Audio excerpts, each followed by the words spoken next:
Ayan, good morning po mga guys. Dito tayo sa bundok. Bali, nag-aani ngayon dito sa bukid ng palay. Ito pala yung tinatawag naming galo sa aming tribo. Tulad ito. Ayan o.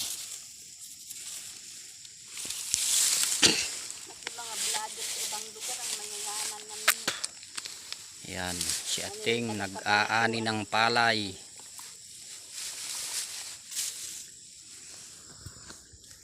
Ayan, dito tayo sa bukid na matarik. Ganito lang kasimple ang buhay namin dito sa probinsya, guys. Mahirap talaga kung hindi ka magtsatsaga. Walang nilaga sa kasabihan nating mga Pinoy. Kaya tiyaga-tiyaga lang ba. Yan, kung makikita nyo yung estilo ng pag-aani, ganyan mga guys. Oh, galing oh. Gamit niya yung pangrakam. Panibago ito at yung pang YouTube. Paayap mo pansit at tadam. Yan, ganyan guys ang gamit namin dito o pang-ani. Tapos ito yung lalagyan namin, lukbot na tinatawag. Yan, dyan nilalagay.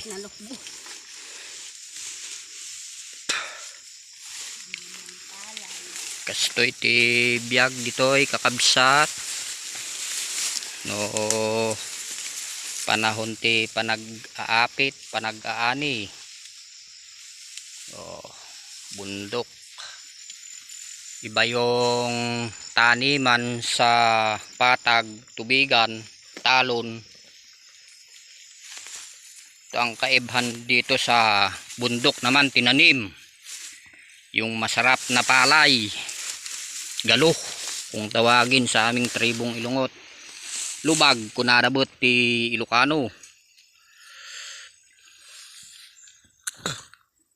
Oh ha.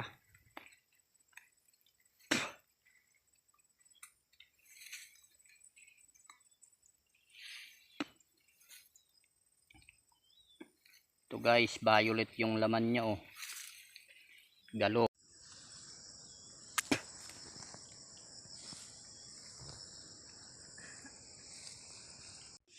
Ito guys yung palay niya oh, na tinatawag naming galo. Ito na oh, binalatang ko kulay brown. Ito guys oh, ito. Yan. Ito.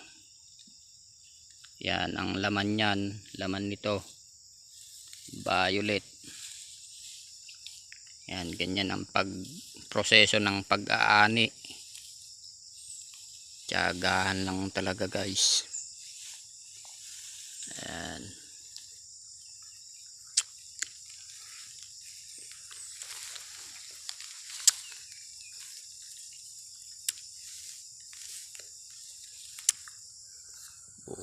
Bukid.